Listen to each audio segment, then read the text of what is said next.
Good evening. My name is Mick Abert, and my topic for education policy and social justice is school choice. Why is this a social justice problem? Well, schools are still not equal. Students and parents from impoverished areas are forced to attend zone schools, and many times the schools in these areas are not equally equipped or high achieving. You can say what you will, but this is a fact. I've worked in these schools, and I can tell you that the teachers are not as highly qualified, and the resources are not as readily available. Those most affected by zone schools, which are underachieving, are typically the poor and disadvantaged, and typically are also the ones are the students of color. Parents have no choice as to where their kids attend school. I think that is a social justice issue in itself. And despite their tax dollars being used, parents have zero say. It's one of those things where they literally have zero options when it comes to where they are allowed to go to school and send their students to school. Who can benefit from the solution for this? Well, everyone. Parents have the power to choose the appropriate school for their students, and students have the opportunity to attend higher achieving schools with better teachers and higher achieving peers. There's lots of research that shows students who have better teachers perform academically higher, and also if they have peers around them that are higher achieving than them, they also do succeed. And so this benefits a lot of people in this as well. Schools would have to compete for students as well. I know teachers' unions do not agree with this, but it would mean that they would have to provide a highly academic environment where students succeed.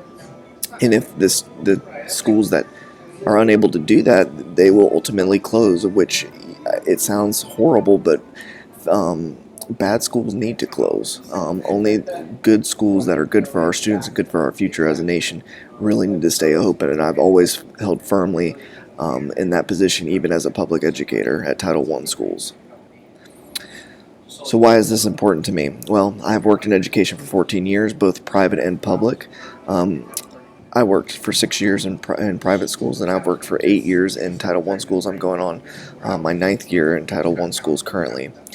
Freedom in education is the only way to even the playing field. I've always felt that way, and I will tell you, working in private schools, they do more with less, and it's not a dollars issue. It is an issue of there's freedom there, and the students from private schools tend to achieve higher than their public school counterparts. That's a known fact.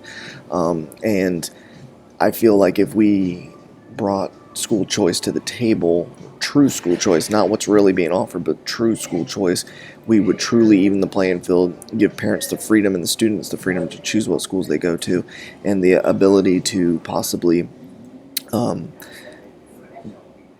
have greater expectations for our students and our nation.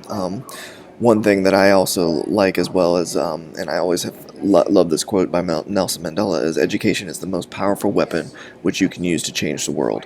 Education is the key to eliminating gender inequality, to reducing poverty, to creating a sustainable planet, and to preventing needless deaths and illnesses, and to fostering peace. These are all the things that school choice I truly have always believed could bring about. We need freedom and choice, and to give our students what they deserve academically, but also give everyone an opportunity at success in life. So, in conclusion, my school choice is about empowerment, empowering the parents, empowering the students, and empowering the nation in order to take hold of their educational opportunities and put it in somewhat of a business model and close bad schools. Bad schools are not good for kids, no matter what people say. Money doesn't fix the problem, and private schools have always proved that. It always has to do with instruction and student willpower, and those willing to give up their power in policy and politics and do what's best for kids. And that's sometimes not seen as a great thing by, say, teachers unions, but that is what's best for students. It's not about what's best for adults. And the fact is, right now, and we studied this earlier in the course, de facto segregated schools are not equal, and they prevent our children thriving academically.